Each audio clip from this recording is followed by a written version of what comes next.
In this video, we're going to review using frost circles to predict aromaticity. And this is also known as the frost circle mnemonic, if you've heard that term before.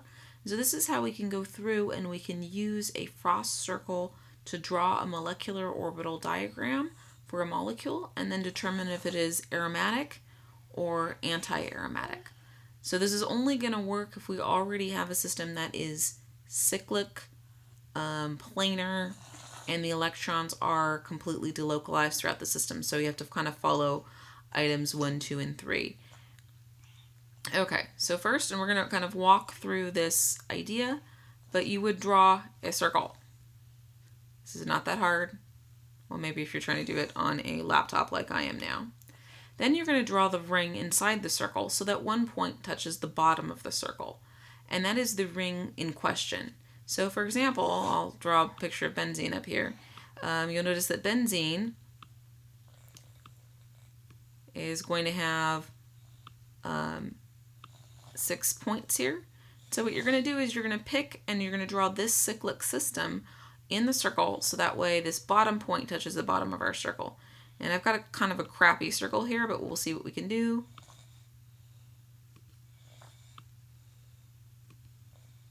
So here's my very poorly drawn benzene ring in the circle. So if you can see, it kind of looks like we've got hit all of the points of the benzene ring on the circle. And we've got 1 point at the bottom. It's very important to have that 1 point at the bottom. Then we're going to draw a horizontal line at each spot where the circle touches the point.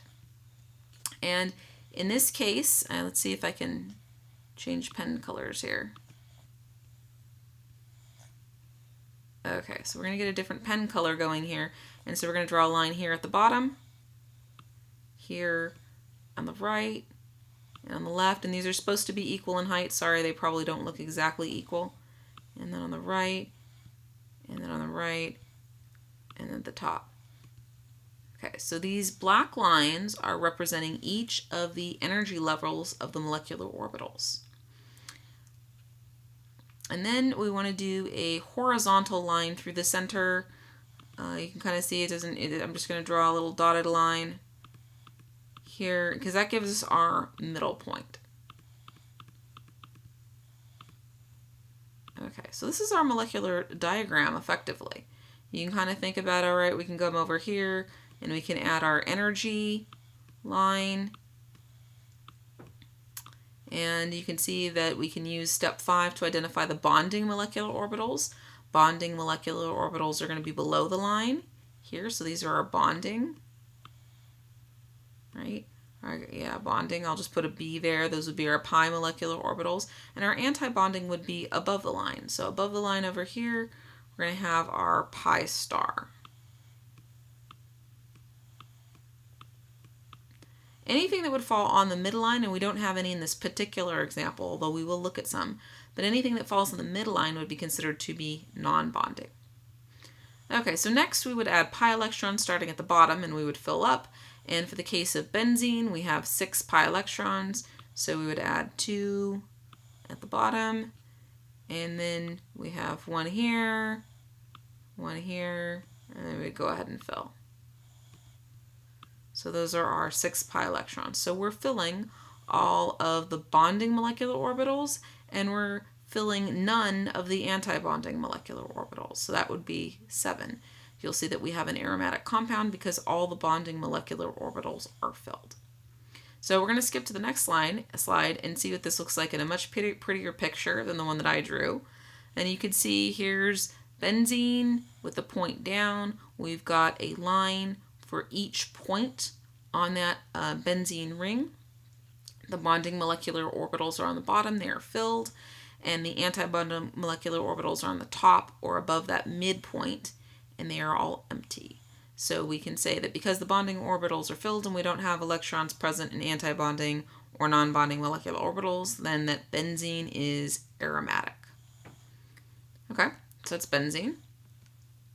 And you can see here what the pi molecular orbitals look like.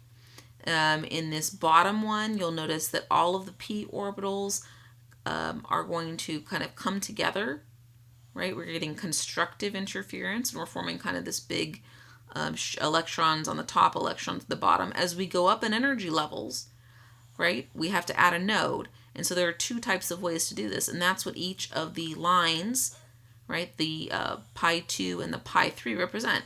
We added a node in two different ways. So on the left is kind of showing what we add one node, and on the right is another way to add one node. When we go up again, now we're adding a second node. So each of these are different ways to add two nodes. And then the very top energy level, now we've added a third node. And so you can see that it basically, looks like we've got 1, 2, 3 nodes across this system. And remember, the bottom ones, these are all our bonding, and the top 3 are anti-bonding. Let's look at cyclobutadiene.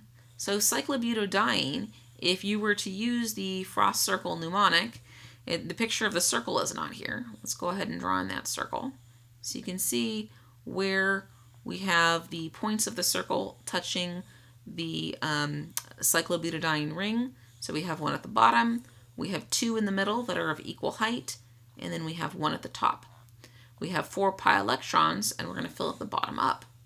And when we do that, you'll notice that the 2 electrons in the middle are actually in non-bonding molecular orbitals. So our bonding orbitals are filled, that's good, but we also have electrons in non-bonding molecular orbitals. This makes cyclobutadiene anti-aromatic because we have electrons in those non-bonding molecular orbitals. For cyclobutadiene, you can look at the molecular orbitals and you can see again, the bottom one looks very similar to benzene, right? We've got 4 p orbitals instead of 6. We go up a level, and you can see that we've added a node, and there's 2 ways to add a node, and these are the non-bonding molecular orbitals because they're on that midline. And then we go up, and we've added a second node, and now all those p orbitals are essentially, out of phase because we have the 2 nodes down the middle. Okay, let's look at cyclopentadienyl anion. Cyclopentadienyl anion, again, if we draw our circle here, you can see with my poorly drawn circle how the points of cyclobutadiene touch the circle. And so we have our bottom line here. We have our 2, and this one, you can kind of see that these are actually below the midline. So if we were to try to draw the midline of that circle, it would probably be right about here. Again, poorly drawn line, but hopefully you get the idea that these 3 molecular orbitals are actually the bonding molecular orbitals because they're below that midline of the circle. The anti-bonding molecular orbitals, therefore, are empty. And we have 6 electrons, so our bonding MOs are filled. Our anti-bonding molecular orbitals are empty. So cyclopentadienyl anion is aromatic. If we look at cyclopentadienyl cation, so all we did was drop a lone pair, now we have 4 pi electrons. So the molecular orbitals, the energy levels are the same, we just got rid of 2 electrons. And now our bonding molecular orbitals are not filled. So this is another way to determine that we have an anti-aromatic compound if we don't fully fill our bonding molecular orbitals. So cyclopentadienyl cation is anti-aromatic because the bonding MOs are not filled.